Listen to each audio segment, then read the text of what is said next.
Good morning.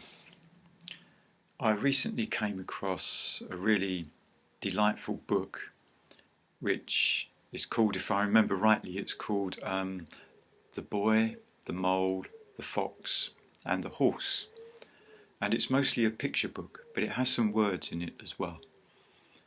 And there's one picture where the mole and the boy are sitting just thinking about life, and they're wondering if there is such a thing as a school of unlearning. A school of unlearning. And I really liked that phrase, and it connects with, recently someone was asking me about Buddhism and whether it's more about shedding rather than collecting. So in other words, Buddhism, you could say, the practice of Buddhism could be seen as the school of unlearning, or perhaps any methods of developing awareness could be seen as a school of unlearning.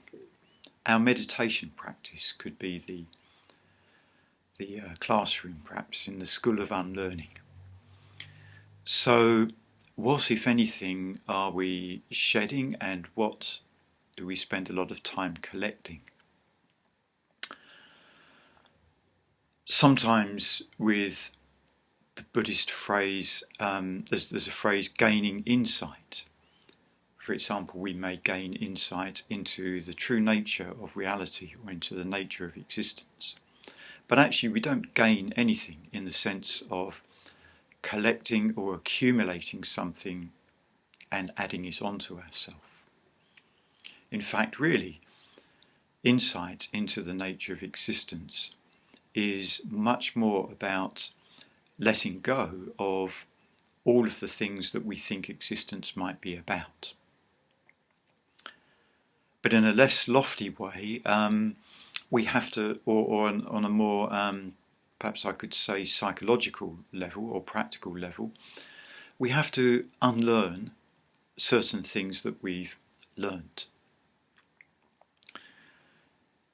So, for example, we've built up through our life, we've built up various complex ways of being which make us who we are.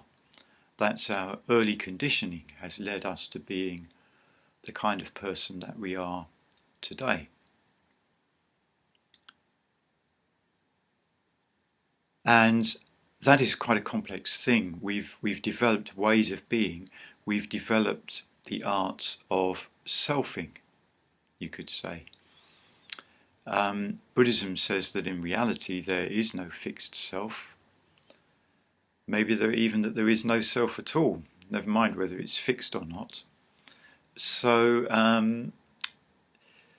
it's a question then of undoing who we think we are, undoing the knots of conditioning.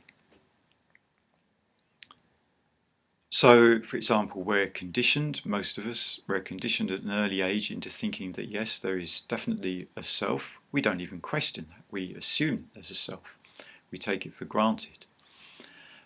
We assume that there is something inherent in us which is me, myself, my name, my identity, all the things that I do with my life. We are all of those things. But of course, none of those things are fixed. We can't define ourselves by what we do, for example, because what we do might change, either of our own choice or of necessity. We may lose our job, for example, so we can't then say that we are the person who does that job. There's lots of undoing to be done. In a sense, that sounds like a contradiction, doesn't it? My own early conditioning involved a certain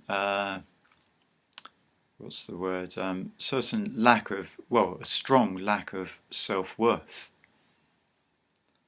Maybe that came from my Christian upbringing, my parents, my school, or a combination of all those things. Maybe it also came as the karmic inheritance from a previous life. That's an important possibility in my mind, which might be challenging for some of you if you don't believe that there's been a previous life or that there will be a future life.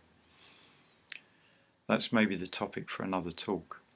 But anyway, there I was in my early life with this strong sense of self-worth, unworthiness, thinking that I wasn't really of any great value, that nothing about my existence was particularly important or worthwhile, or that I didn't contribute in any way, that I was overlooked because I wasn't worth anything, nobody took any notice of me.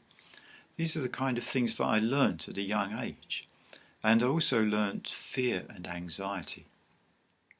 Those are also very strong, probably connected with the unworthiness in some way. So at an early age, I learnt to be very fearful of life. I learnt to be anxious. Some years ago, I heard anxiety described as the cry of a life unlived. And I realised then how much anxiety and fear were holding me back from living life fully. So for a long time now, I've been trying to undo the knots of anxiety and fear that I've tied in myself. I've been trying to undo or unravel the unworthiness that I feel, the lack of self-worth. Metta-bhavana practice has been very, very good for that. Metta-bhavana practice is good for everything. But also having good friends in the Sangha is very important for these things. In the Sangha we learn to value each other. We learn to bring out the best in each other. We learn to shine within the context of the Sangha because other people encourage us to shine. They tell us things about ourselves. They rejoice in our merits. So if we take those things seriously, then our attitude to ourselves has to change.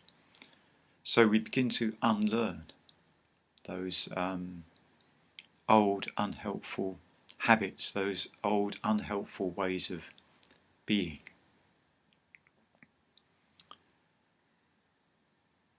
We shed all sorts of things as we practice.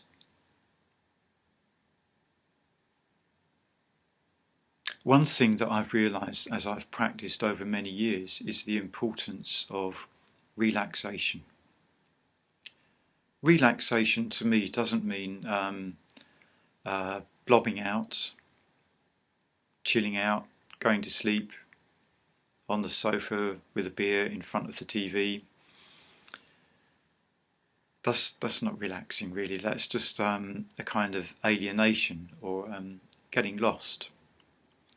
When we meditate, we need to be relaxed.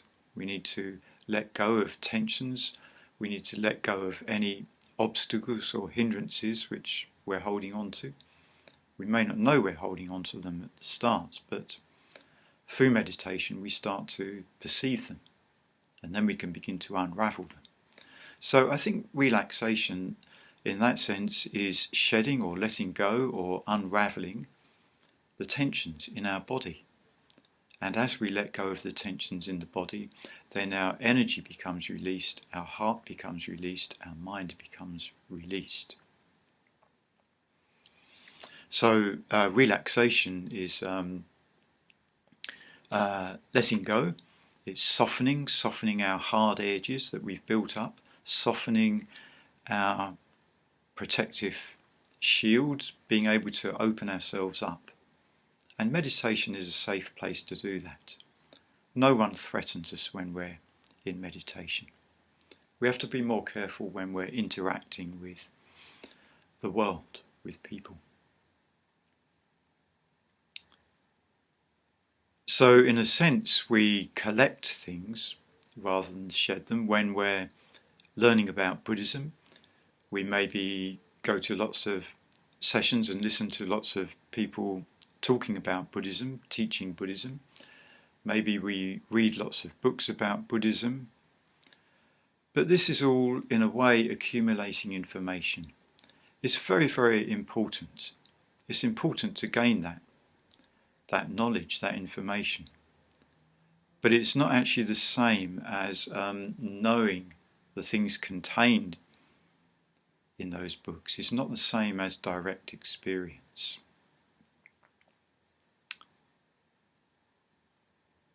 I think probably because time is running out, I think I'm going to have to do a part 2 of the School of Unlearning. So maybe this was just an introductory run, as it were. So I'll do another one in the next day or two.